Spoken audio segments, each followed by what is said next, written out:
ಮೈಸೂರಿನ ಪ್ರತಿಷ್ಠಿತ ನಾರಾಯಣ ಆಸ್ಪತ್ರೆಯಲ್ಲಿ ಪ್ರಥಮ ಡಿಪೆಂಡೆಂಟ್ ವೆರಿಕೋಸಿಯಲ್ ಎಂಬುಲೈಸ್ ಸ್ಪೆಷಲ್ಸ್ ಚಿಕಿತ್ಸೆ ಯಶಸ್ವಿಯಾಗಿದೆ ಎಂದು doctor MN Ravi, doctor Shailesh ಪೇಣಿ, ಡಾಕ್ಟರ್ ನಿತೀಶ್ ಮೈಸೂರಿನ ಪತ್ರಿಕಾಭವನದಲ್ಲಿ ಜಂಟಿ ಪತ್ರಿಕಾಗೋಷ್ಠಿ ನಡೆಸಿ ತಿಳಿಸಿದರು. ಡಾಕ್ಟರ್ ಸ್ಪೆಷಲ್ ಪೇಣಿ ಮಾತನಾಡಿ, ವೆರಿಕೋಸ್ಲೆ ವೃಷಣದಲ್ಲಿ ವಿಸ್ತರಿಸಿದ ರಕ್ತನಾಳಗಳನ್ನು ಸೂಚಿಸುತ್ತದೆ. ಇದು ಸಾಮಾನ್ಯ ರಕ್ತದ ಅರಿವನ್ನು ಅಟ್ಟಿಪಡೆಯುತ್ತದೆ. ಇದು ಭೂತ ಅಸ್ವಸ್ಥತೆ ಮತ್ತು ಸಂಭಾವ್ಯ ಬಂಜೆತನಕ್ಕೆ ಕಾರಣವಾಗುತ್ತದೆ. ಇದು ಕೋಶದಲ್ಲಿ ಪ್ರಾಥಮಿಕ ಹಾಗೂ ದ್ವಿತೀಯ ಕಾರಣವಾಗುತ್ತದೆ. ಈ ರೀತಿಯ ಸಮಸ್ಯೆಗಳಿಗೆ ಮೈಕ್ರೋ ಸರ್ಜಿಕಲ್ ವೆರಿಕೋಸ್ಟ್ರಾಕ್ ಪ್ರಥಮ ಆಯ್ಕೆಯ ಚಿಕಿತ್ಸಾ ವಿಧಾನವಾದರೂ ಸಹ ವೆರಿಕೋಸ್ಲೆ ಹೆಚ್ಚು ಪ್ರಮಾಣಕಾರಿಯಾದ ಶಸ್ತ್ರಚಿಕಿತ್ಸೆ ಎಲ್ಲದ ಪರಿಹಾರ ಚಿಕಿತ್ಸೆ ಕ್ರಮವಾಗಿದೆ. ಇದು ಸಾಮಾನ್ಯ ರಕ್ತ ಅರಿವನ್ನು ಅಡ್ಡಿಪಡಿಸುತ್ತದೆ. ಇದು ಊತ ಅಸ್ತವ್ಯಸ್ತತೆ ಸ್ಥಿತಿಯ ಸಾಮಾನ್ಯ ಜನಸಂಖ್ಯೆಯ 15-20% ಪರಿಣಾಮ ಬೀರುತ್ತದೆ. ಇದು ಹುಳುಗಳ ಚೀಲದಂತೆ ಭಾಸವಾಗುತ್ತದೆ. ಇದನ್ನು ದೈಹಿಕ ಪರೀಕ್ಷೆಯ ಮೂಲಕ ಸುಲಭವಾಗಿ ಪತ್ತೆ ಹಚ್ಚಬಹುದು. ನಾರಾಯಣ ಆಸ್ಪತ್ರೆಯಲ್ಲಿ ಮೊದಲ ಬಾರಿಗೆ ನಾವು ಏಕನಿಷ್ಠ ಆಕ್ರಮಣಕಾರಿ ವಿಧಾನವನ್ನು ಹೆಚ್ಚಿನ ನಿಖರತೆಯೊಂದಿಗೆ ಯಶಸ್ವಿಯಾಗಿ ನಿರ್ವಹಿಸಿದ್ದೇವೆ ಎಂದು ತಿಳಿಸಿದರು. ನಾರಾಯಣ ಆಸ್ಪತ್ರೆಯ ಕ್ಲಿನಿಕಲ್ ನಿರ್ದೇಶಕರಾದ ಡಾಕ್ಟರ್ ಎಂಎನ್ ರವಿ ಮಾತನಾಡಿದರು. ನಾರಾಯಣ ಆಸ್ಪತ್ರೆಯ ಕನ್ಸುಲೆಂಟ್ ಮೂತ್ರ ಶಸ್ತ್ರಜ್ಞ ಮತ್ತು ಆಂಡ್ರೋಲಜಿಸ್ಟ್ ಡಾಕ್ಟರ್ ನಿತೀಶ್ ಎಸ್ ಮಾತನಾಡಿದರು. TS Shashikant, NKS TV 4 news, Mysuru.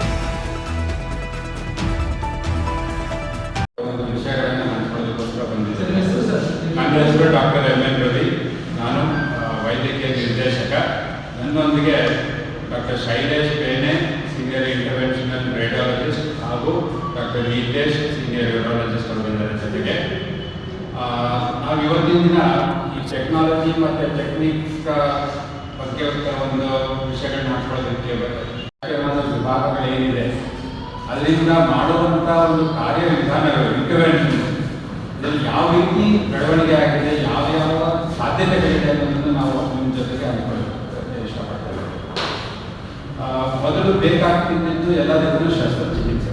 ಆದರೆ ಈಗ ಥೈರಾಯ್ಡ್ ಗ್ರಂಥಿ ಇರ್ಬೋದು, ಅಥವಾ ಕೆಲವೊಂದು ಗೆಡ್ಡೆಗಳಿರ್ಬೋದು, ಕ್ಯಾನ್ಸರ್ ಗೆಡ್ಡೆಗಳಿರ್ಬೋದು, ಅಥವಾ ರಕ್ತನಾಳಗಳ ತೊಂದರೆಗಳಿರ್ಬೋದು, ಕಿಡ್ನಿ ತೊಂದರೆಗಳು, ಲಿವರ್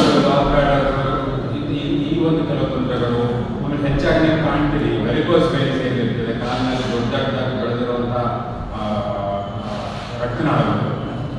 ಈ ಒಂದು ಸಮಸ್ಯೆಗಳಿಗೆ ಇಂಟರ್ವೆನ್ಷನಲ್ ರೇಡಿಯಾಲಜಿ ಅಂದರೆ ದೊಡ್ಡ ಸರ್ಜರಿ ಇಲ್ಲದೆ, ದೊಡ್ಡ ಶಸ್ತ್ರಚಿಕಿತ್ಸೆ ಇಲ್ಲದೆ, ಒಂದು ಸಣ್ಣ ಒಂದು ಇಂಜೆಕ್ಷನ್ ಮೂಲಕ ಒಂದು ಕ್ಯಾಥೆಟರ್ ಹಾಕಿ ಅದಕ್ಕೆ ಕೊಡುವಂಥ ಒಂದು ಮದ್ದುಗಳಿರ್ಬೋದು, ಅಥವಾ ಅದನ್ನು ತಡೆಯುವಂಥ ಒಂದು ಕೆಲವೊಂದು ವಿಧಾನಗಳು, ಎಂಬಲೈಸೇಷನ್ ಅಂತ ಹೇಳ್ತೀವಿ.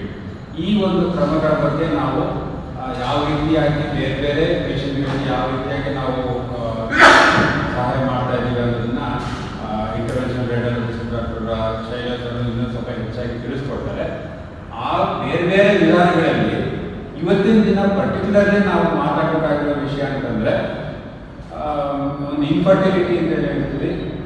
ಗಂಡಸರಲ್ಲಾಗಿರ್ಬೋದು ಅಥವಾ ಹೆಂಗಸರಲ್ಲಾಗಿರ್ಬೋದು, ಮದುವೆ ಆದ್ರೂ ಮಗು ಆಗದೆ ಇರೋದಕ್ಕೆ ಹಲವಾರು ಕಾರಣಗಳಿರ್ತವೆ. ಪುರುಷರಲ್ಲಿ ಒಂದು ಕಾರಣ ವೆರಿಕೋಸೀನ್ ಅಂತ ಹೇಳ್ತೀವಿ. ಬೇರೆ ಬೇರೆ ಕಾರಣಗಳಿರ್ತವೆ. ಇದು ವೆರಿಕೋಸೀನ್ ಕೂಡ ಒಂದು ಮುಖ್ಯವಾದ ಕಾರಣ. ಅಂದರೆ ಪುರುಷ ಬೀಜಗಳು ಅಥವಾ ವೃಷಣ ಅಂತ ಏನಿರ್ತೀವಿ, ಆ ವೃಷಣ ಕೋಶದ ಕೆಲವೊಂದು ರಕ್ತ ಧಮನಿಗಳೇನಿರುತ್ತೆ ಅದು ದೊಡ್ಡದಾಗಿ ರಕ್ತ ವಾಪಸ್ಸು ಹೃದಯಕ್ಕೆ ಹೋಗದೆ ಅಲ್ಲೇ ಉಳ್ಕೊಂಡಾಗ ಅದು ಖಾಲಿ ರಕ್ತನಾಳಗಳಲ್ಲಿ ನೀವು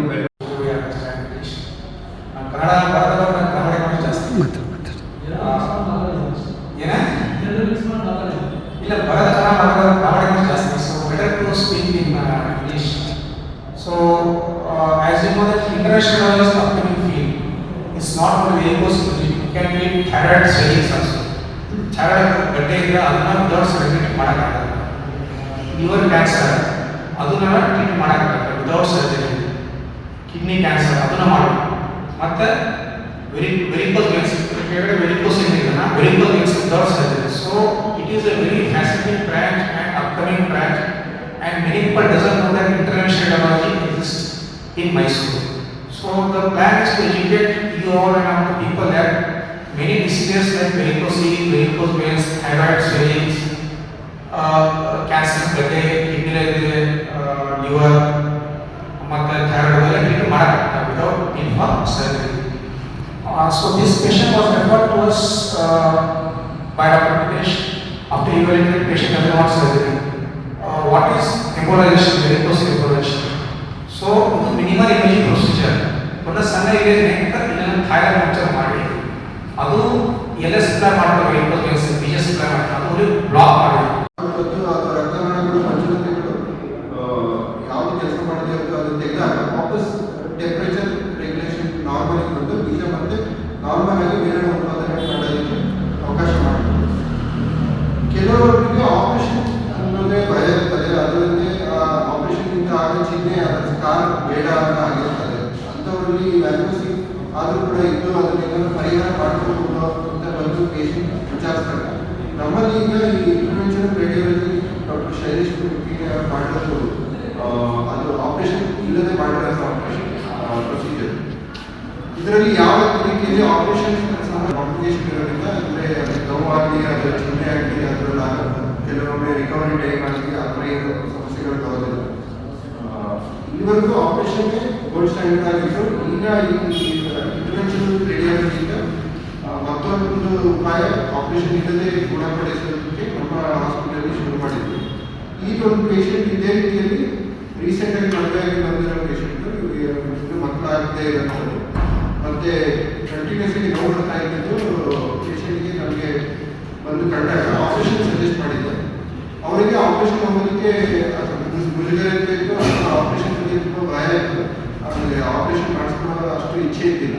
ಬಟ್ ಹಾಗೆ ಬಿಟ್ಟಿದ್ರೆ ಮುಂದಕ್ಕೆ ಬೀಜ ಡ್ಯಾಮೇಜ್ ಆಗ್ಬೋದು ಅಂತ ಹೇಳಿದಾಗ ಬೇರೆ ಏನಾದ್ರು ಆಪರೇಷನ್ ಇಲ್ಲದೆ ಮಾಡ್ಬೋದು ಅಂತ ಅಂದಾಗ ನಾನು ಆ ಪೇಷಂಟ್ಗೆ ಡಾಕ್ಟರ್ ಶೈಲೇಶ್ ಅವ್ರ ಹತ್ರ ಕಳಿಸಿದ್ದೆ. ಅವರು ಆ ಪೇಷಂಟ್ನ ಟ್ರೀಟ್ಮೆಂಟ್ ಕೊಟ್ಟು ಈಗ ಸಕ್ಸಸ್ಫುಲ್ ಆಗಿ ಪೇಷಂಟ್